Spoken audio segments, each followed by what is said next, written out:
Hey friends, Tony here from TL Yarn Crafts, and I'm excited to share corner to corner Tunisian crochet with you today, also called Tunisian crochet on the bias. If you're excited to learn this Tunisian crochet technique with me, be sure to like this video and consider subscribing to my channel for even more crochet tutorials, free patterns, and product reviews. For this tutorial, I'm using a 6.5mm Tunisian crochet hook and worsted weight yarn. To begin, we'll make our increase rows. So we're going to start with a slip knot and place that on our hook. And we're going to chain 3. Yarn over, pull through for 1, 2, and 3. Then we're going to flip our chain over and find these back bumps.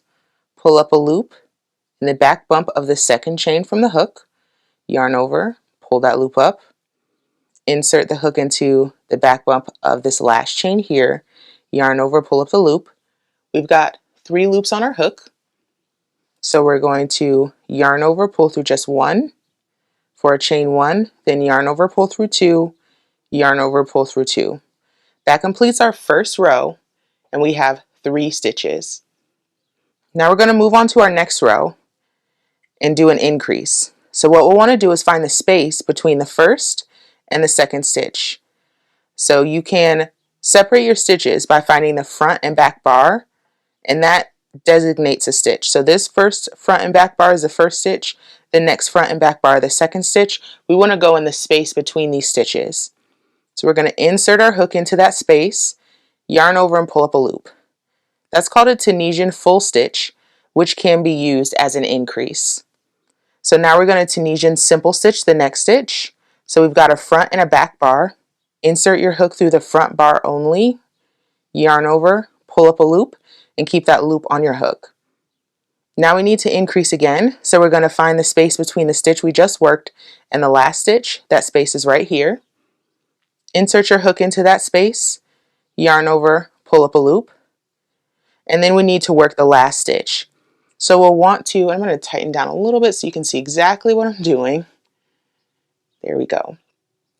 We'll want to rotate this last stitch towards us, and what you'll see is a front bar and a back bar, which is right above my finger here. We want to insert our hook under both of those bars. So you can see I'm going under both that front and back bar. And that's how I'll keep my stitches nice and even on the left hand side of my work. I'll yarn over and pull up a loop. So now you can see I've gone from 3 stitches to 5. I have 5 loops on my hook, so I have 5 stitches.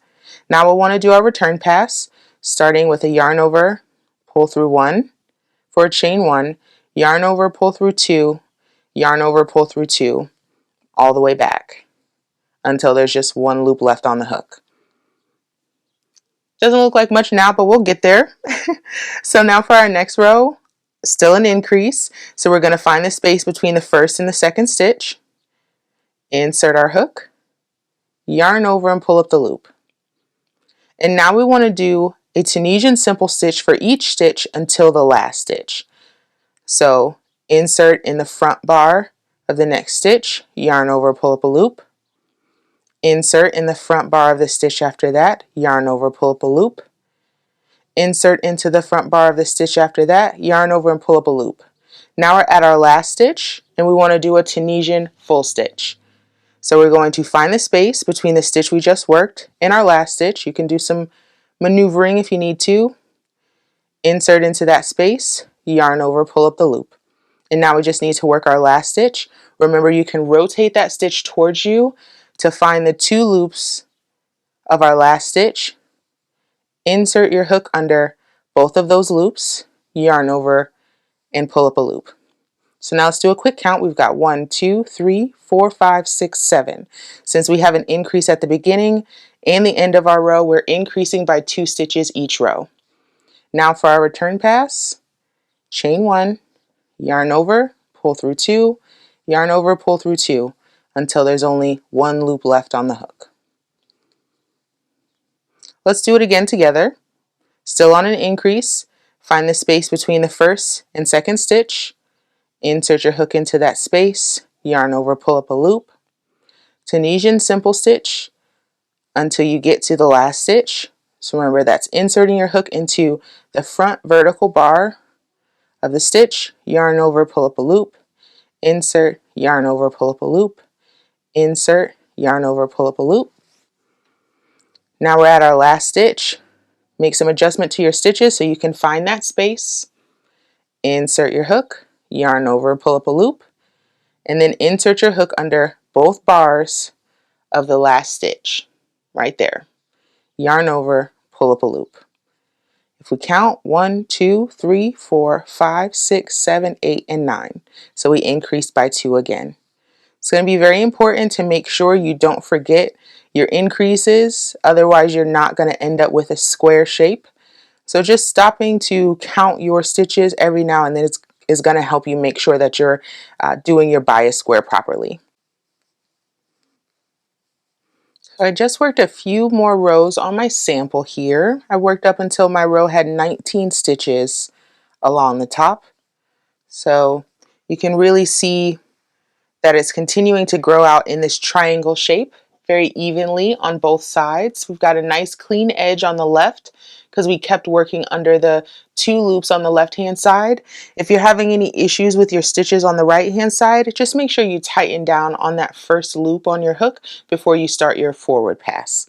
And now at this point, I've decided that my square is going to be big enough, and the way that you can decide if your square is going to be big enough and you can start decreasing is you can pick either of these short edges, and that should be about the width of your project. So if we look at it in this direction, you can assume that's maybe like the bottom of your square and this is the left edge. So now we're going to make the right edge in the top. So we're just going to close off that square. So I'm going to go ahead and start decreasing. Now for my decrease row, I'm going to start off with a Tunisian simple stitch 2 together. And what that means is I'm going to skip this first stitch here because the loop on my hook counts as my first stitch. So I'm going to skip this first stitch here. I'm going to go to my next stitch. Insert my hook under the next stitch as for Tunisian simple stitch, as well as the following stitch. I'm then going to yarn over and pull through both of those loops. So it's Tunisian simple stitch 2 together, and that's a method of decreasing. And now I want to Tunisian simple stitch across my row until I get to my last 3 stitches.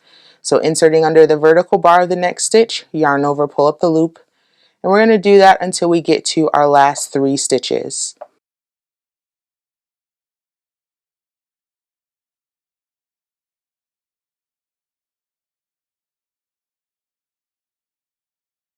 Okay, so now I'm at my last 3 stitches, which is a simple stitch here, a simple stitch here, and then my final stitch, which is over here. So I'm going to Tunisian simple stitch 2 together over these next 2 stitches. Insert your hook under the next stitch as for Tunisian simple stitch and the following stitch. Yarn over, pull through both loops. Now I just have my last stitch left. I'm going to rotate my work towards me, find the 2 loops of that last stitch, insert my hook under both of those loops, just like that. Oh, I split my yarn. Here we go, just like that. Under both of those loops, yarn over, pull through, and then for my return pass, I still start with a chain 1, then yarn over, pull through 2, all the way back. Yarn over, pull through 2, through 2, through 2, just until I have 1 loop left on my hook. Just like that. Okay, and we're going to repeat that until there are only 5 stitches here on our working row. So let's do the next row again together. We're going to find our first 2, we're going to skip our first stitch, find the next 2 stitches, insert our hook under the vertical bars, the front vertical bars of both of those stitches, yarn over, pull through 2, and then Tunisian simple stitch to our last 3 stitches. So we've got our last stitch here. Just gonna kind of finesse this so I can see it, and then 2. So we've got this one to make. We've got 2 stitches here. Insert your hook under this vertical bar as well as the next one, yarn over, pull through 2, and then insert your hook under the 2 bars of the last stitch, yarn over, pull through, chain 1, yarn over, pull through 2, all the way back.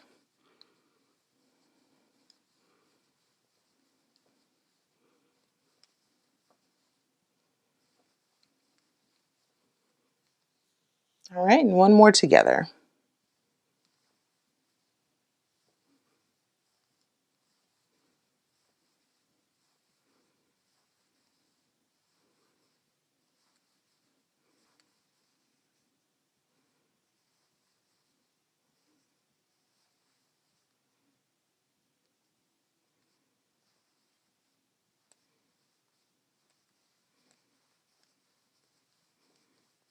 Okay, I'm going to keep going with my sample until I get to the point where my working row, where the row that I'm on has only 5 stitches left.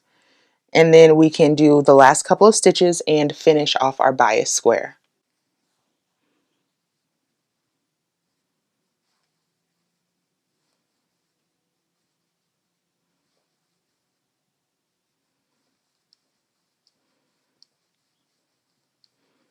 All right, so if I take a look, I've got 1, 2, 3, 4, 5 stitches on this working row here. So for the next row, I'm going to Tunisian simple stitch 2 together 2 times. So I'm going to find our second stitch and third, insert under both of those, yarn over, pull through for a Tunisian simple stitch decrease, and then I'm going to insert into my next stitch and insert into both loops of my last stitch, yarn over, pull through both for a decrease. Now I have 3 stitches, so I went from 5 to 3 stitches. Going to chain 1, yarn over, pull through 2, yarn over, pull through 2. Now I still have 3 stitches here, so what I'm going to do for my last stitch is I'm going to insert as for Tunisian simple stitch in the next stitch and insert under both loops of my last stitch. So I've got 3 loops on my hook here. I'm going to yarn over and pull through all of the loops on my hook. And just like that, we've completed our bias square. So at this point you can fasten off, or you can continue on with this yarn to add a border to your project. As you can see, it is a little curly, so it will need to be blocked, and I've got a tutorial video for that as well. This video is made as a supplement to the bias square as part of the Tunisian holiday sampler blanket. To get the row by row instructions for the bias square and learn more about this sampler afghan, visit the link in the description. Thanks so much for watching this video, and I'll see y'all next time.